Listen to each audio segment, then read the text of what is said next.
આકાશવાણી સમાચાર વિભાગ રજૂ કરે છે લોકસભાની ચૂંટણીને અનુલક્ષીને ખાસ કાર્યક્રમ લોકશાહીનું મહાપર્વ.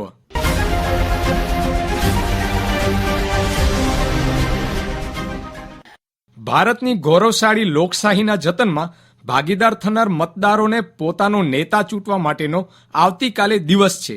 એટલે કે લોકસભા સામાન્ય ચૂંટણી માટે મતદાનનો દિવસ છે. આ દિવસ આપણને એક દિવસનો રાજા બનવાની તક આપે છે અને આવનારા 5 વર્ષ માટે આપણે કોને રાજા બનાવવાનું છે તે માટેનો અધિકાર આપે છે. આવતીકાલે 7 મેના સવારે 7 વાગ્યાથી મતદાન પ્રક્રિયા શરૂ થશે, જે સાંજે 6 વાગ્યા પૂર્ણ થશે. લોકસભાની સામાન્ય ચૂંટણી 2024 તથા વિધાનસભાની 5 બેઠકોની પેટા ચૂંટણીમાં રાજ્યના 4,97,68,677 મતદારો મતદાન કરશે. આખરી મતદાર યાદી મુજબ 18 થી 19 વર્ષના 12,20,429 મતદારો પ્રથમ વખત મતદાન કરશે.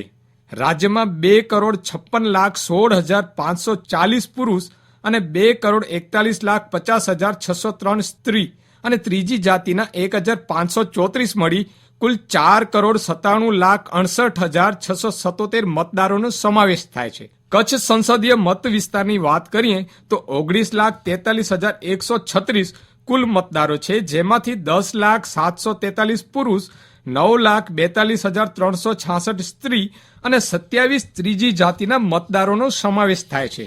આ તમામ મતદારો પોતાનો મતાધિકારનો ઉપયોગ કરે તે માટે ચૂંટણી તંત્ર દ્વારા મતદાન જાગૃતિ સહિતના અનેક કાર્યક્રમો યોજાયા. આવતીકાલે મતદાન છે, ત્યારે ચૂંટણી તંત્ર દ્વારા તમામ તૈયારીઓ કરી દેવામાં આવી છે.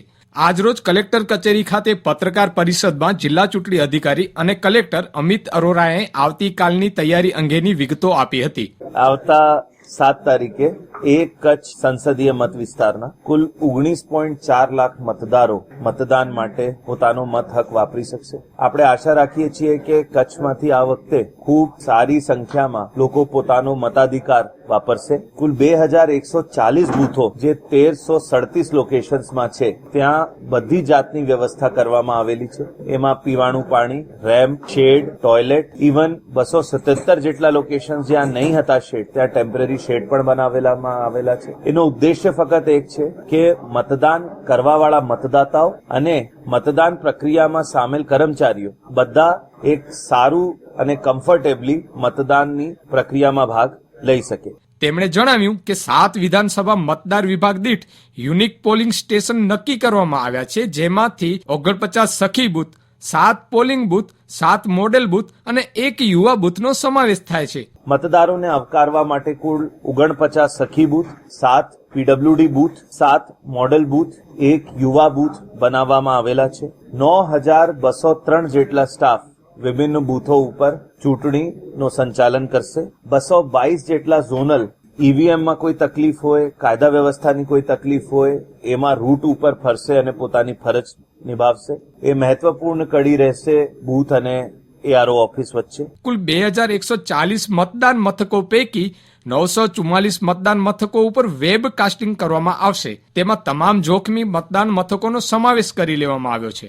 ચૂંટણી સારી રીતે, નિષ્પક્ષ રીતે, કાયદા વ્યવસ્થાની પરિસ્થિતિ સાથે થાય એના માટે કુલ 944 જેટલા બૂથો ઉપર વેબકાસ્ટિંગ કરવામાં આવશે. સાથે સાથે 130 જેટલા માઇક્રો ઓબ્ઝર્વર્સ મૂકવામાં આવશે. ઘણા બધા બૂથો ઉપર સીએપીએફ પણ મૂકવામાં આવેલી છે.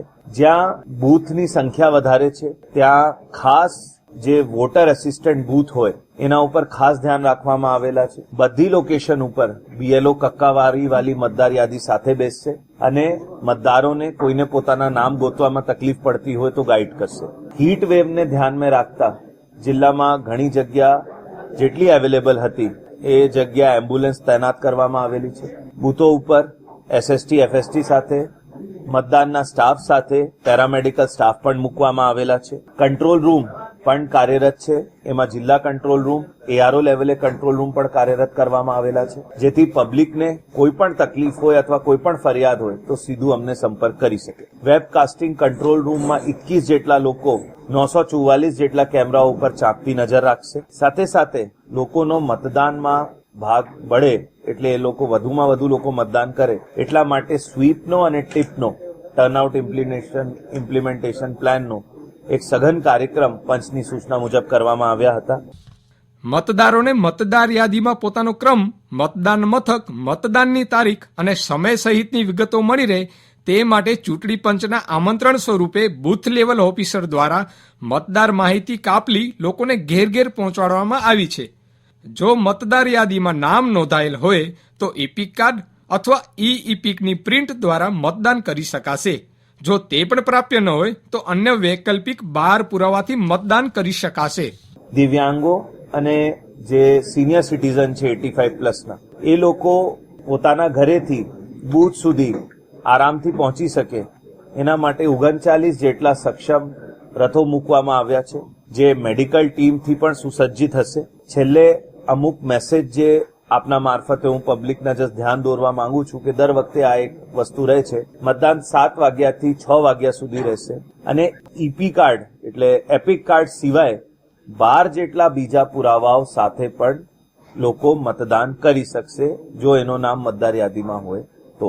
બૂથની અંદર મોબાઈલ અલાઉડ નથી, એટલે મારી વિનંતી છે કે કોઈને ઈ એપિકથી મતદાન કરવા હોય તો એનો પ્રિન્ટઆઉટ લઈને બૂથ ઉપર જાય.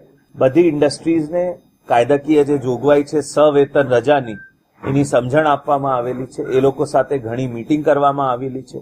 આપણે આશા રાખીએ છીએ કે એનો પણ ઇમ્પ્લિમેન્ટેશન ખાસ જે અહીંયા ઇન્ડસ્ટ્રીયલ એરિયાઝ છે ત્યાં 100% થશે.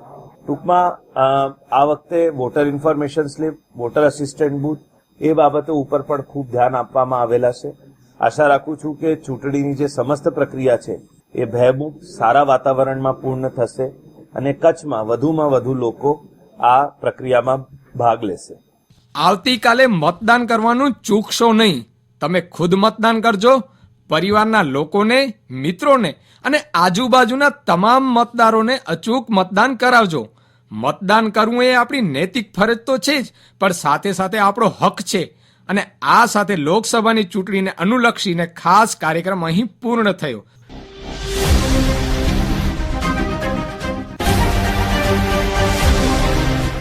સંપાદન, આલેખન અને પઠન પરેશ મારું.